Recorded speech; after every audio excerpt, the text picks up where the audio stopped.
I'm not going to go all vote for Goldschmidt here. After all, the way I see it, you and I shouldn't even have a say in the matter.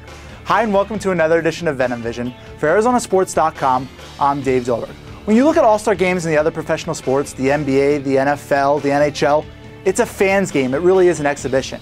And that used to be the case in baseball, but it's not anymore. Bud Selig in the last decade decided that he wanted to create more interest in the game, so this time it counts has become the motto, with the winning league getting home field advantage for the World Series. With that said, while they changed their policy in terms of whether the game matters or not, they didn't change the voting policy, and really the way MLB sees it, they're going to have their cake and they'll eat it too. What does it have to do with the D-backs and Paul Goldschmidt? Everything. The way I see it, the D-backs are still in first place in the NL West because of Paul Goldschmidt. It's the late inning home runs, the walk-off on Tuesday, the 3-run shot against the Giants. It's all the games where he's produced all the runs, otherwise they'd be shut out. Through 71 games, the D-backs haven't been shut out all season. And it's the fact that if you look at the D-backs when runners in scoring position, they're 16th in all of baseball with a .251 clip. Paul Goldschmidt, he's batting .422 with runners in scoring position. On top of that, he's in the top 10 in home runs, slugging percentage, RBIs, and wins above replacement. But there's one category he's not at the top of: voting. The latest polling shows that Cincinnati Reds first baseman Joey Votto is in first place and Paul Goldschmidt's in second place, so he'd have to settle to be a reserve.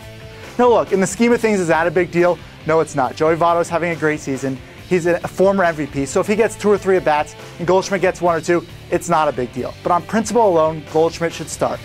He's having a rare year, a special year, an MVP-type year, one rivaling maybe only Miguel Cabrera or Chris Davis of the Orioles. And if the game's going to matter like it has, just ask Ron Washington, whose Rangers had to start 6-7 on the road 2 years ago, and Justin Verlander of the Tigers last year had to pitch at AT&T Park last year instead of Comerica. If the game's going to matter, it shouldn't be up to the fans. Now, that's not an indictment of the Joe Schmo on the couch who votes 25 times. It's not. It's an indictment of the league. If the game's going to matter, it should be up to the people that it matters to most, the players and the coaches. And if that's the case, America's true first baseman would really start at first base at Citi Field. Let's shift gears and head on over to the Around the Diamond segment, where this week we'll focus on a reliever who's been as dependable as any in all of baseball. We all have a friend or two in our lives, at least I know I do. When I get in a panic, well, you have a problem solver, someone who's able to get you out of a pickle, someone who doesn't fear, someone who says calm as can be. Well, the D-backs have one of those guys too. His name, Brad Ziegler. The reliever has been phenomenal this year. He's inherited 32 runners, and how many have scored? A grand total of 4. How's he done it? The ground ball. He even said on Arizona Sports 620 a few weeks ago that his mentality all the time is to get ground ball outs. And he's done just that in 2013.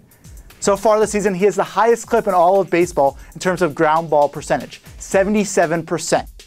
He's also been one of the more durable relievers in all of baseball, leading the league with 39 appearances. But he's been dependable. It's the little things he does. 21 appearances, his last 21 appearances, he's only given up runs in 2 of them.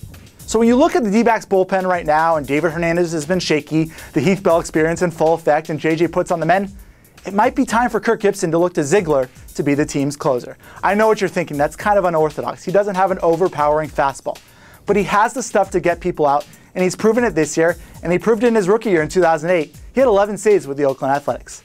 Well, that does it for this week's edition of Venom Vision. If you'd like to submit a tweet for next week's Around the Diamond segment, shoot me one at the Double D at our station's Twitter account at AZSports620. Until next week, thanks for watching. As always, a pleasure. For ArizonaSports.com, I'm Dave Dolberg.